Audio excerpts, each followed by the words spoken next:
yo Allah waɗu barki e Fouta Djallon okora lajji sellul laamu okora bal e cellal ilahas alshin dalaba amin.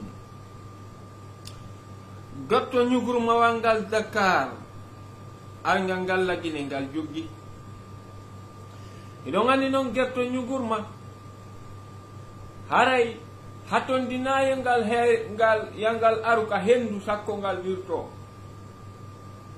kanga yaari o kanga yaali haray ngal wirti hajana lay noon si hendu ndu waɗi ko ɗon ɓuri hulɓinade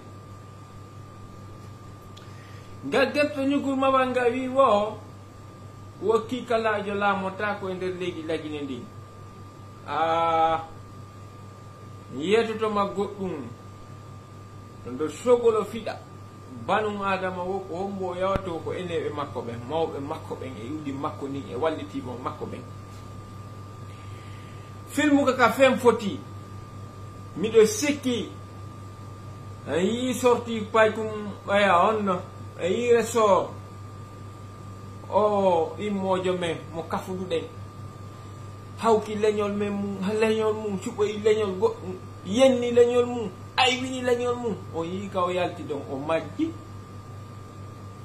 o honto o majjiri koɓe o bambani ɓen duuɓi heewuɗi ɓen majjinimo groupe makko on wonnoɓe mo kellande ɓen majjinimo ngal gerto ñugol mawal noon sa yi ngal ka nga woni fewno ɗo mi anda o ko honno Allah tagiri ngal gerto ñugol mawal rendul no yalti tinden no ƴuufi e kan danden no ƴuufi e gerto gal gorko wanamo reedu nini salle des sport no woodi gerto ñugol mawal yawaɗa salle des sport suwa 10 ans yo goɗɗo lando baba gerto ñugol mawal ngal nden to ñugol mawal ngal lando pardon hotaka leydi yo sogolo fiɗu kala landiɗo Mamady Doumbouya donto ñugol maari ndi wiyetendi Mamady Doumbouya an Paikoun an gerto ñugol mawal Paikoun sare wolay ɗo ko wallahi lazima losoya e sigrete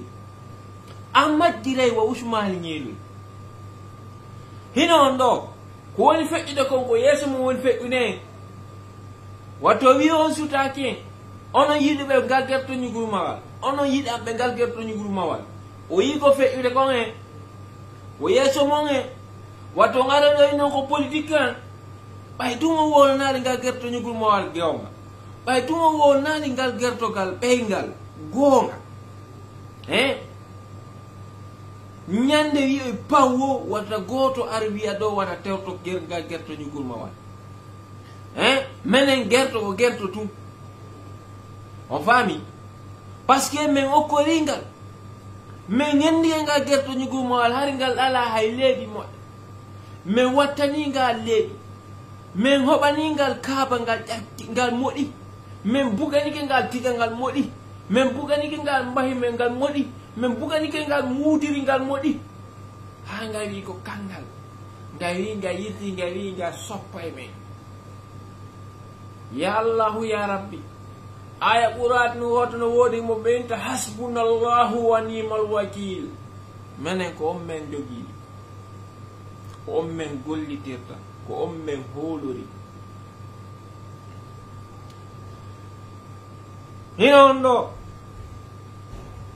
ñande ngal gerto ñugol mawal majji par ce que ko hatta ngal majja o ko hatta ngal majja kwasi ngal yalti leydi lagine ndi ñande ngal majji ñande ngal récupéra ngal majji wo kala arɗo wiɗo gonɗi e amen min soofinayi kala arɗo wiɗo no wullide ngal gerto ñugol mawal ɗo ko min sagginayi ndiyan haɗa wula min ukka ɓe nder top ɗum yo laaɓa on gerto hiɗa hibbana kaaba kese moɗo kono noon ɗen kaabaji ɗe wonɗa moɗuɗe ɗon hiɗe wa'ana ndoliwal ndo ɗe pooɗoye menen men okkorno men waɗali ndoli moɗuɗa piiji ɗin fof ñamete ko guerte ko ñamminte ko fof men okkornoma kono o ko nga muddere o en yewtoyey ha si Allah jaɓi